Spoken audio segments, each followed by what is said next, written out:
Good morning students. मैं doctor Gajendra Pal Singh, modern college of education, Banthra, Lucknow से। बच्चों, शैक्षिक तकनीकी में हम विभिन्न बिंदुओं पर चर्चा कर चुके हैं। जैसे शैक्षिक तकनीकी क्या है, शैक्षिक तकनीकी के कार्य क्या हैं, शैक्षिक तकनीकी के अनुप्रयोग क्या हैं, शैक्षिक तकनीकी के गुण क्या हैं, शैक्षिक तकनीकी की दोष क्या हैं, यानी मेरिट क्या हैं, डीमेरिट क्या हैं, एप्लीकेशन क्या हैं और वर्क क्या हैं। इन सभी बिंदुओं पे चर्चा हम लोग कर चुके हैं। अब हम नेक्स्ट जो एक कंटेंट है, शैक्षिक तकनीकी के उपागम ऑब्लिक शैक्षिक तकनीकी के रूप, अप्रोचेस ऑफ एजुकेशन टेक्नोलॉजी या types of education technology. Types of education technology, जब हम टाइप्स ऑफ एजुकेशन टेक्नोलॉजी पर चर्चा करते हैं तब हमें ये वर्गीकरण एक याद आ जाता है जो लुम्सडेन ने टाइप्स ऑफ एजुकेशन टेक्नोलॉजी के संबंध में दिया था। इन्होंने एजुकेशन टेक्नोलॉजी को 3 प्रमुख भागों में बांटा था। पहला, कठोर शिल्प उपागम या शैक्षिक तकनीकी प्रथम, यानी एजुकेशन टेक्नोलॉजी फर्स्ट या हार्डवेयर अप्रोचेज। दूसरा, शैक्षिक तकनीकी द्वितीय या कोमल शिल्प उपागम, यानी एजुकेशन टेक्नोलॉजी सेकंड या सॉफ्टवेयर अप्रोचेज। तीसरा, प्रणाली विश्लेषण या शैक्षिक तकनीकी तृतीय, सिस्टम एनालिसिस या एजुकेशन टेक्नोलॉजी थर्ड।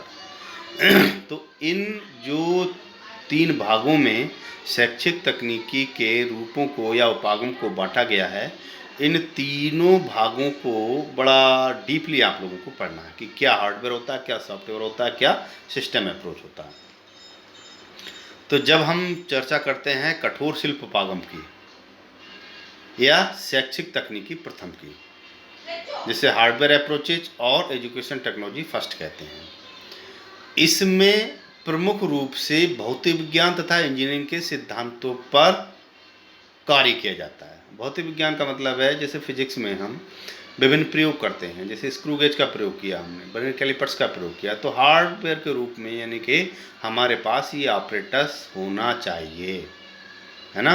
इंजीनियरिंग के क्षेत्र में भी यही है कि हमें कोई भी डायग्राम बनाना है तो उसको बनाने से संबंधित विभिन्न प्रकार के ऑपरेटर्स हमारे पास होने चाहिए, है ना। हमें लाइट का प्रयोग करना है फिजिक्स में, तो हमारे पास जब ऑपरेटर्स नहीं होंगे, लेंस नहीं होंगे, दर्पण नहीं होंगे या फिर बोर्ड नहीं होगा, तो फिर कैसे हम उसको प्रयोग के रूप में बच्चों को दिखा सकते हैं। तो मीन्स कहने का तात्पर्य ये है कि आईके डेविस ने भी कहा था कि कठोर शिल्प उपागम शैक्षिक प्रक्रिया में मशीनीकरण से संबंधित है, जिसमें बच्चों को उस पर कार्य करके दिखाया जाता है। जैसे बहुत सारे शिक्षा शास्त्रियों ने इस पे हार्डवेयर अप्रोचेज पे चर्चा की है और सभी ने ये बताया कि हार्डवेयर अप्रोचेज एक ऐसी अप्रोचेज है जिसमें बच्चे को कुछ ना कुछ अलग से सीखने को मिलता है। जैसे कक्षा कक्ष में आप जा रहे हैं तो हार्डवेयर के रूप में क्या होगा, आपके पास ब्लैक बोर्ड होगा, है ना, और हार्डवेयर ग्रुप में कुछ मॉडल बना के ले गए वो होगा, कोई वास्तविक पदार्थ ले गए वो होगा। तो इन सभी का प्रयोग करके अगर आप बच्चे को पढ़ाएंगे तो बच्चे के अधिक मस्तिष्क में उस विषय वस्तु को हम पहुंचा सकते हैं। अब हार्डवेयर तकनीकी का प्रयोग हम कैसे करते हैं। हार्डवेयर तकनीकी के जब प्रयोग हम करते हैं तो यानी इन्होंने लुम्सडेन ने बताया है कि मशीनों की तकनीकी के आधार पर, मशीनी अन्वेषण के आधार पर कार्य किया जाता है। इसका सीधा सीधा संबंध बालक के ज्ञानात्मक पक्ष से होता है। ज्ञानात्मक, भावात्मक और क्रियात्मक 3 पक्ष होते हैं। तो जैसे आपने बच्चे को कुछ पढ़ाया तो बच्चा उसका ज्ञान का संचय करता है, यानी प्रिजर्वेशन करता है, ज्ञान का प्रसारण करता है यानी ट्रांसमिशन करता है, ज्ञान का विस्तार करता है, यानी कि कैसे कैसे ज्ञान को फैलाया जा सकता है। हार्डवेयर टेक्नोलॉजी के अंतर्गत चाक बोर्ड है, रेडियो है, ओवरहेड प्रोजेक्टर है, स्लाइड प्रोजेक्टर है, वीसीआर है, टीवी है, कंप्यूटर है, कैलकुलेटर है, इन सभी को हार्डवेयर टेक्नोलॉजी के अंतर्गत रखा गया है। अर्थात इनके माध्यम से अगर शिक्षण कार्य किया जा रहा है तो बच्चे का ज्ञानात्मक का विकास हम आसानी से कर सकते हैं। दूसरा आता है कोमल शिल्पोपागम अथवा शैक्षिक तकनीकी द्वितीय यानी कि सॉफ्टवेयर अप्रोचेज और एजुकेशन टेक्नोलॉजी सेकंड।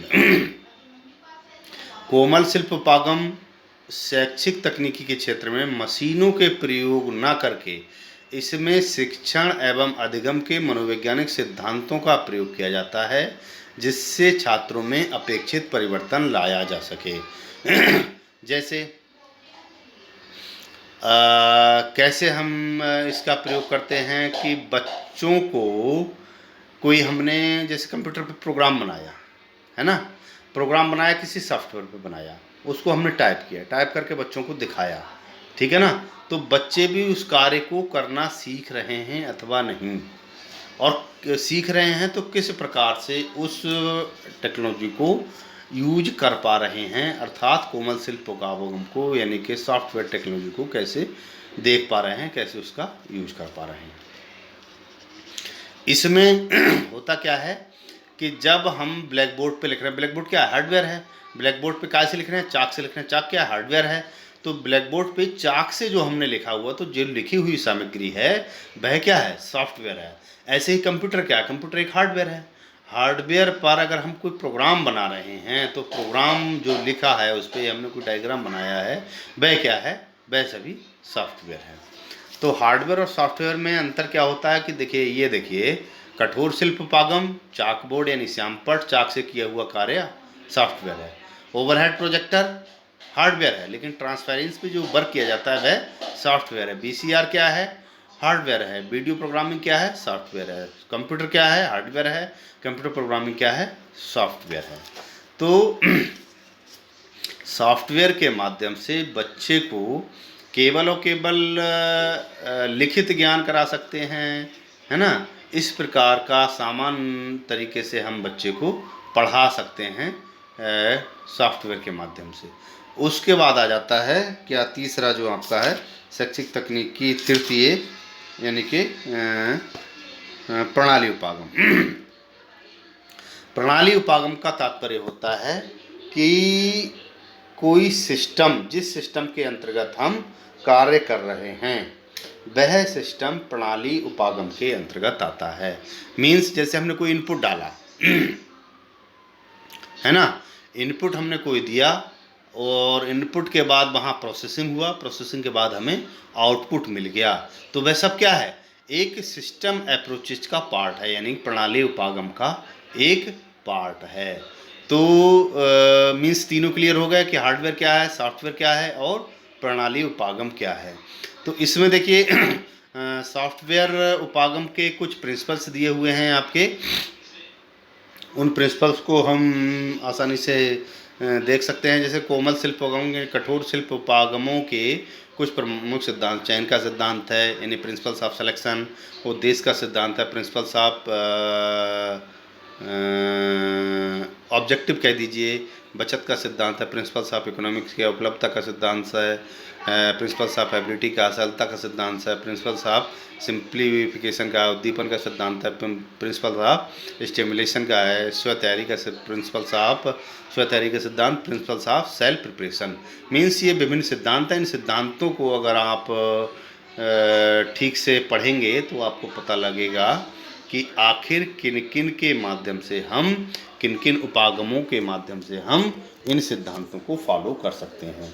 तो कल हम नेक्स्ट वीडियो में जो हम चर्चा करेंगे कठोर अथवा मृदुल उपागमों का वर्गीकरण यानी classification of hardware and software approaches. Hardware approaches क्या होती हैं, सॉफ्टवेयर अप्रोचेज क्या होती हैं, हार्डवेयर अप्रोचेज में हम किन किन चीज़ों को लेते हैं, सॉफ्टवेयर अप्रोच में हम किन किन चीज़ों को लेते हैं, उन सभी पे विस्तृत चर्चा कल के उसमें की जाएगी। तब तक के लिए आप घर पे स्वस्थ रहें और कंटिन्यू स्टडी करते रहें। मेरा आपको एक सजेशन है कि जैसे ही लॉकडाउन खुलेगा तुरंत ही आप लोगों को प्रैक्टिकल की और एग्जामिनेशन की डेट आ जाएगी। तो पर डे प्रत्येक सब्जेक्ट की कंटिन्यू स्टडी करते रहें आप लोग ध्यान से। तब तक के लिए धन्यवाद।